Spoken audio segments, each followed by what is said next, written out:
living holiness within a physical world, between Acharei Mot and Kedoshim. The Torah portions of Acharei Mot and Kedoshim present one of the deepest spiritual challenges: how a Jew can live betoch a physical world, engaging in eating, work, and daily life, while remaining attached to holiness. The Torah does not ask a person to escape the world, but to transform it, not to negate reality, but to sanctify it. From this emerges a dual path. On one hand, self-nullification. On the other, elevating the physical and turning it into a vessel for divine light. A. The essence of holiness. Resembling the Creator within creation. The commandment, "You shall be holy, for I, Hashem your God, am holy," is not merely a directive to avoid wrongdoing. It is a call to resemble the Creator. Just as God is completely beyond physical definition, yet sustains and enlivens all worlds, so too a person is meant to be present within reality, yet not absorbed by it. To use the world, but not be enslaved to it. Holiness is not total withdrawal. It is purity of intention. Even when a person eats, drinks, or sleeps, the question is, for what purpose? When everything is directed towards serving Hashem, the physical itself becomes elevated. The righteous, through their refined perception, are able to strip reality of its external material form and reveal its spiritual root. In doing so, they elevate the sparks scattered within creation and return them to their source in unity. B. The table as an altar, elevating eating and desire. One of the primary arenas where holiness is expressed is davka at the table. Eating can remain a purely physical act, but it can also become an act of divine service. When a person eats with awareness, reverence, and love, in order to strengthen the body for serving Hashem, the food itself becomes refined and elevated.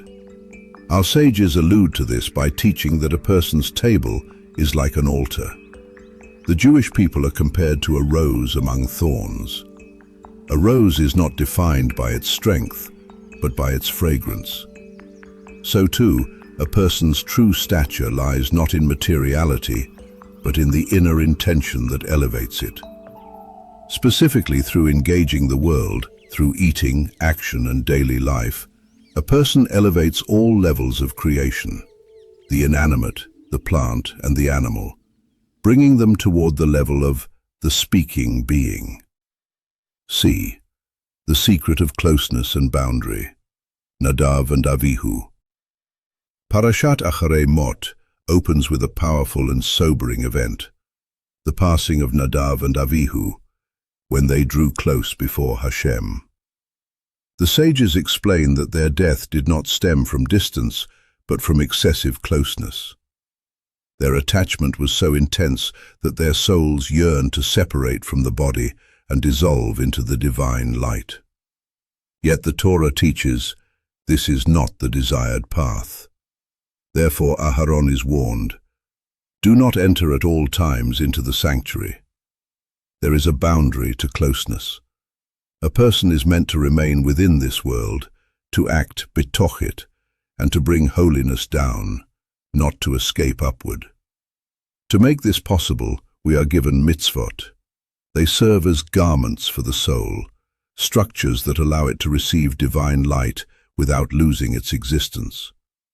True completion is not in abandoning reality, but in harmonizing body and soul. D. Holiness for everyone, in every matzav. The instruction, "Speak to the entire congregation of Israel," teaches that holiness is not reserved for a select few. Every Jew, in every circumstance and at every level, has access to it.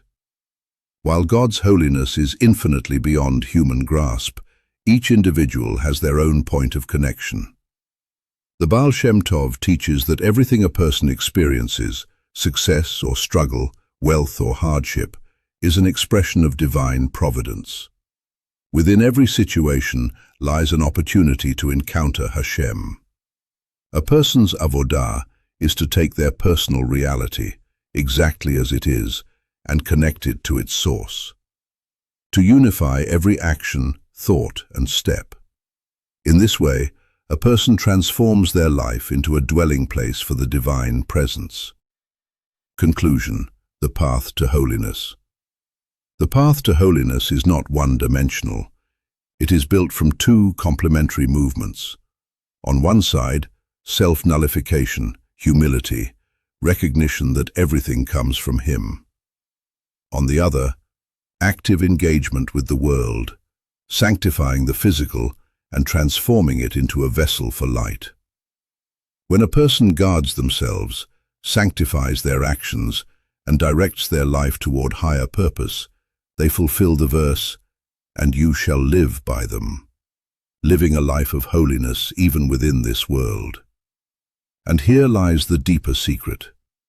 God's holiness is indeed transcendent, but davka through that transcendence, it dwells within the human being, within life itself, and within the world.